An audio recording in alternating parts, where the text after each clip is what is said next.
പത്തനംതിട്ട പുളിക്കീഴിൽ മദ്യസംഭരണ കേന്ദ്രത്തിലും വിൽപ്പനശാലയിലും ഉണ്ടായ തീപിടുത്തത്തിൽ 25 കോടിയിലധികം രൂപയുടെ നഷ്ടം.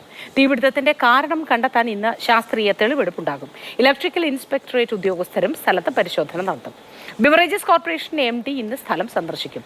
30,000 ചതുരശ്ര അടി വലിപ്പമുള്ളതാണ് തീപിടിച്ച സംഭരണ കേന്ദ്രം. ഇവിടുന്ന് ചായ കുടിച്ചിട്ടായിരുന്നു പോയത്. അപ്പോൾ ഇവിടെ നിന്ന് ഞങ്ങൾ 3 പേര് സംസാരിച്ചുകൊണ്ടിരിക്കുമ്പോൾ പുകയും ഒരു വെളിച്ചമൊക്കെ കണ്ടപ്പോഴാണ് പെട്ടെന്ന് നോക്കിയപ്പോൾ തീ കത്തുകയായിരുന്നു. പിന്നെ ഷട്ടർ ഒക്കെ സെക്യൂരിറ്റിനെയും ഈ ബീവറേജിയുടെ ആൾക്കാരിനെയും ഒക്കെ പുറത്താക്കിയിട്ട് പിന്നെ ഇവിടെ 2 വണ്ടി കിടപ്പുണ്ടായി. ഈ 2 വണ്ടിയൊക്കെ മാറ്റി വണ്ടി ഇവിടെയൊക്കെ വണ്ടിയായിരുന്നു. ആൾക്കാർ ബീവറേജിൽ സാധനം മേടിക്കാനൊക്കെ വന്നിട്ടുണ്ടായിരുന്നു. അതിനെയൊക്കെ മാറ്റി അപ്പോഴേക്കും ഫയർഫോഴ്സൊക്കെ വന്നു. ഒരു 10 മിനിറ്റ് അത്ര സമയം എടുത്തുള്ളൂ ഫയർഫോഴ്സൊക്കെ വരാൻ. ഫയർഫോഴ്സിൻ്റെ മുന്നേ പോലീസ് വന്നു.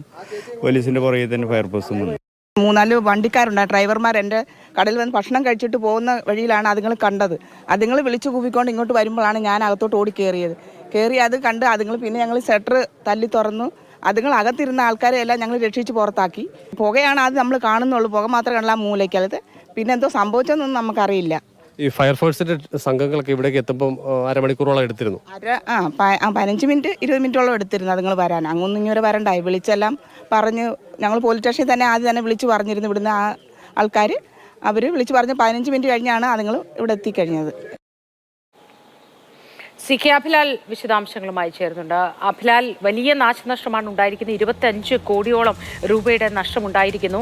ഇത് നഷ്ടത്തിന്റെ കണക്കെടുക്കാൻ എങ്ങനെയാണ് ഇത് സംഭവം ഉണ്ടായത് എന്നതുമായി ബന്ധപ്പെട്ടും എപ്പോഴാണ് തെളിവെടുപ്പ് ആരംഭിക്കുക? ഇലക്ട്രിക്കൽ ഇൻസ്പെക്ടറേറ്റിന്റെ പരിശോധന എപ്പോഴാണ്? Beverages corporation CMD Harshita Attaluri സ്ഥലം സന്ദർശിക്കുകയാണ്. അന്വേഷണത്തിൻ്റെ ഭാഗമായാണ് സന്ദർശനം. രാവിലെ തിരുവനന്തപുരത്ത് നിന്ന് പുറപ്പെട്ട് അവർ അല്പം മുൻപാണ് ഇവിടെ എത്തിച്ചേർന്നത്. ബിവറേജസിൻ്റെ ഗോഡൌണിൻ്റെ ചുമതലയുള്ള പ്രധാനപ്പെട്ട ആളുകളുമായും അതോടൊപ്പം തന്നെ എക്സൈസിൻ്റെ ഈ വിഭാഗത്തിൻ്റെ ചുമതലയുണ്ടായ ഉദ്യോഗസ്ഥരടക്കമുള്ളവരുമായി അവർ സംസാരിച്ചുകൊണ്ടിരിക്കുകയാണ്. സമാന്തരമായി തന്നെ പോലീസിൻ്റെ അന്വേഷണം ഉണ്ടാകും. പുളിക്കീഴ് പോലീസാണ് സംഭവത്തിൽ കേസ് രജിസ്റ്റർ ചെയ്തിട്ടുള്ളത്. ബിവറേജസ് അധികൃതർ നൽകിയ പരാതിയിന്മേൽ ഇന്ന് സ്ഥലത്ത് തെളിവെടുപ്പുണ്ടാകും. ഫോറൻസിക് സയൻസ് ഉദ്യോഗസ്ഥർ നടത്തുന്ന തെളിവെടുപ്പിൽ സൂചനകൾ ലഭ്യമാകും. അതേസമയം തന്നെ തീപിടുത്തവുമായി ബന്ധപ്പെട്ട കാരണങ്ങൾ കണ്ടെത്തുന്നത് ഇലക്ട്രിക്കൽ ഇൻസ്പെക്ടറേറ്റിൽ നിന്നുള്ള ഉദ്യോഗസ്ഥരുടെ പരിശോധനയിലാവും. ഇന്ന് പരിശോധന നടത്തിയാൽ പ്രാഥമിക വിവരം ലഭ്യമാകുമെന്നുള്ളതാണ് പോലീസിൽ നിന്ന് നമുക്ക് ലഭ്യമാകുന്ന വിവരം. എന്തായാലും കൃത്യമായ കണക്കെടുപ്പ്, എത്രത്തോളം മദ്യം തീപിടുത്തത്തിൽ നഷ്ടപ്പെട്ടു എന്നതിൻ്റെ കണക്കെടുപ്പ് വളരെ വേഗത്തിൽ ലഭ്യമാക്കാൻ കഴിയുമെന്നുള്ളതാണ്. കാരണം ഓൺലൈനിൽ ഓരോ മേഖലയിലെയും സ്റ്റോക്കിൻ്റെ കൃത്യമായ വിവരങ്ങളുണ്ട്. അതോടൊപ്പം തന്നെ ഗോഡൌണിനോട് ചേർന്ന ചില്ലറ വിൽപ്പനശാലയിലെ സ്റ്റോക്കിൻ്റെ വിവരങ്ങളും ഓൺലൈനിൽ വഴി ലഭ്യമാക്കാൻ സാധിക്കും വളരെ വേഗത്തിൽ എന്നുള്ളതാണ് മനസ്സിലാക്കാൻ കഴിഞ്ഞിട്ടുള്ളത്. എന്തായാലും ഇതുമായി ബന്ധപ്പെട്ടുള്ള വിവരങ്ങൾ ബിവറേജസ് കോർപ്പറേഷൻ ഔദ്യോഗികമായി പുറത്തുവിടുമ്പോൾ ഒരുപക്ഷേ നമ്മൾ പ്രതീക്ഷിക്കുന്നതിനപ്പുറത്തേക്ക് ഒരു ഉയർന്ന നഷ്ടം ബിവറേജസ് കോർപ്പറേഷൻ സംഭവിച്ചു കൂടാഴികയില്ല എന്നുള്ളതാണ്. പ്രാഥമികമായി നമുക്ക് ലഭ്യമാകുന്ന വിവരമനുസരിച്ച് 25 കോടി രൂപയിൽ ഏറെ വരുന്ന വിദേശ മദ്യശേഖരം തീപിടുത്തത്തിൽ നഷ്ടപ്പെട്ടു എന്നുള്ളതാണ്. അതേസമയം തന്നെ ഇപ്പോഴും പലയിടങ്ങളിലും പുകകൾ ഉയരുന്നുണ്ട്. അടിത്തട്ടിൽ ഏറ്റവും താഴ്ഭാഗത്ത് സൂക്ഷിച്ചിരുന്ന മദ്യത്തിൽ ചില അംശങ്ങൾ ബാക്കിയുണ്ട് കേടുകൂടാതെ എന്നുള്ളതാണ്. പക്ഷേ അതിനെയും വിൽപ്പനയ്ക്ക് ഉപയോഗിക്കുക എന്നതിൽ വ്യക്തത വന്നിട്ടില്ല. എന്തായാലും വിശദമായ പരിശോധന ഉണ്ടാവും. എക്സൈസും അതോടൊപ്പം തന്നെ പോലീസും ഈ വിഷയത്തിൽ പരിശോധന നടത്തുന്നുണ്ട്. പുളിക്കീഴിലെ ചില്ലറ വിൽപ്പനശാലയിൽ ഇന്നലെ വിറ്റ മദ്യത്തിൻ്റെ വില അടക്കമുള്ള തുകയും നഷ്ടപ്പെട്ടു എന്നാണ് കണക്കാക്കപ്പെടുന്നത്. എന്തായാലും CCTV മുഴുവൻ കവറേജുള്ള മേഖലയാണ്.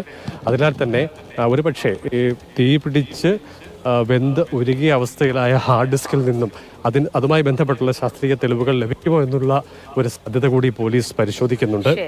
എന്തായാലും നമ്മൾ 25 കോടി രൂപയോളം നഷ്ടമുണ്ട് ബിവറേജസ് കോർപ്പറേഷന് എന്ന് പറയുമ്പോൾ തന്നെ അത്രത്തോളം നഷ്ടം ഉണ്ടാകാൻ അത്രത്തോളം നഷ്ടം ബിവറേജസ് കോർപ്പറേഷൻ നേരിട്ട് ബാധിക്കുകയില്ല. കാരണം ഇൻഷുറൻസ് കവറേജ് ഉണ്ട് എന്നത് കോർപ്പറേഷന് വലിയ ആശ്വാസവുമാണ്. അതൊരു വലിയ ആശ്വാസമാണ്. ഇൻഷുറൻസ് കവറേജ് ഉണ്ട് എന്നത്. പക്ഷേ നഷ്ടം കണക്കാക്കുമ്പോൾ പ്രാഥമികമായി നമുക്ക് മനസ്സിലാവുന്നത് 25 കോടിയോളം രൂപയുടെ നഷ്ടമെന്നാണ്.